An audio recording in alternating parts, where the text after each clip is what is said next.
Oke, di video ini kita akan membahas tentang multiple linear regression gitu. Jadi kalau sebelum UTS kita belajar tentang regresi linear sederhana, sekarang kita akan belajar regresi linear berganda atau multiple linear regression gitu. Jadi di sini saya menggunakan slide-nya Ibu Rika gitu ya. Oke, untuk pendamping slide ini dan pendamping video ini begitu ya. Di sini juga ada video yang menarik begitu berjudul Multiple Regression Part 1 The Very Basics gitu dari Brandon Foltz. Nanti silakan ditonton juga. Linknya ada di elok gitu. Nanti silakan ditonton.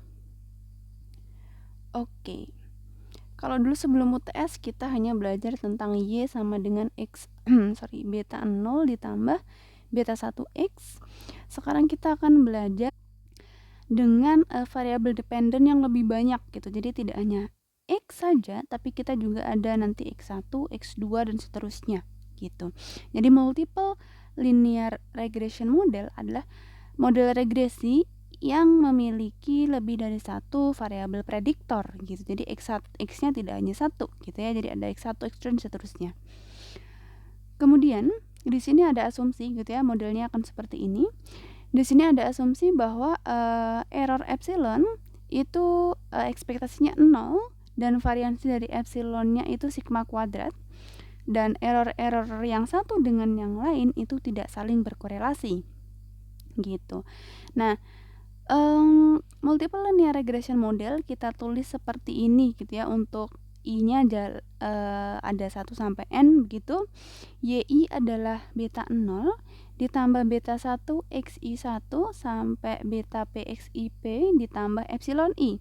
Kalau kita bongkar ya nanti seperti ini ya. Y1 adalah beta 0 ditambah beta 1 X11 ditambah beta 2 X12 sampai ini seperti ini. Y itu disebut sebagai variabel respon ke I. Kemudian XI1, XI2 sampai XIP itu merupakan nilai dari variabel prediktor gitu ya untuk unit ke I.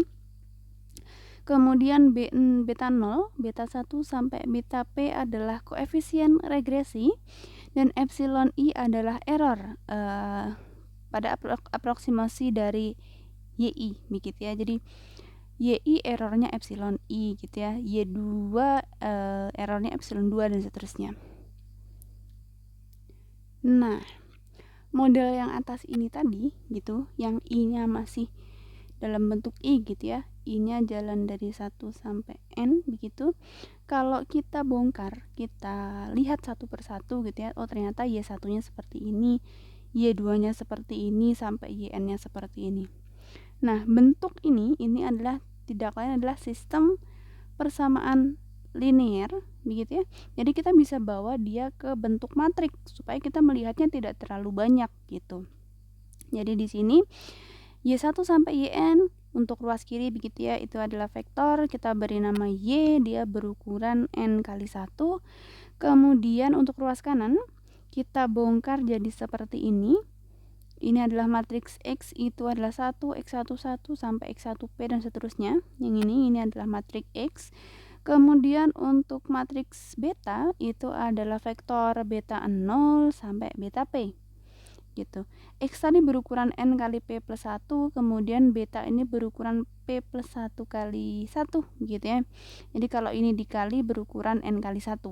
Kemudian untuk errornya kita jadikan dia vektor gitu, epsilon 1 sampai epsilon N, kita beri nama dia matriks epsilon berukuran N kali 1 gitu. Jadi ini udah bener gitu ya secara matriks bahwa Y-nya berukuran N kali 1, ruas kanannya jumlahan 2 vektor berukuran N kali 1.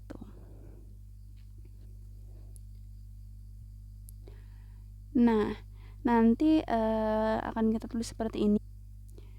Y sama dengan XB plus epsilon begitu. Kemudian untuk model yang normal kita asumsikan epsilon I itu berdistribusi normal dengan minnya 0 dan variansinya sigma kuadrat begitu ya. Kita tulis seperti ini model yang tadi, kemudian kita tambah penjelasan untuk epsilonnya. Di sini variansi dari epsilonnya adalah sigma kuadrat, itu adalah matriks kovariansi begitu ya, dari random factor error gitu. Jadi si var epsilon ini nanti bentuknya akan sigma kuadrat 0 0 gitu ya, 0 sigma kuadrat dan seterusnya 0 0 sampai sigma kuadrat. Ini menunjukkan bahwa antar error itu tidak saling berkorelasi. Kemudian untuk interpretasi dari koefisien regresi, begitu koefisien beta 0 itu disebut sebagai koefisien konstan, yaitu value dari y ketika x1, x2 dan seterusnya semuanya 0 gitu ya, variabel prediktornya 0 semua, seperti simple regression gitu. Kemudian koefisien regresi beta j itu juga disebut sebagai koefisien regresi parsial begitu, karena beta j merepresentasikan kontribusi xj seperti apa gitu ya ke variabel respon y gitu. Jadi kan beta j itu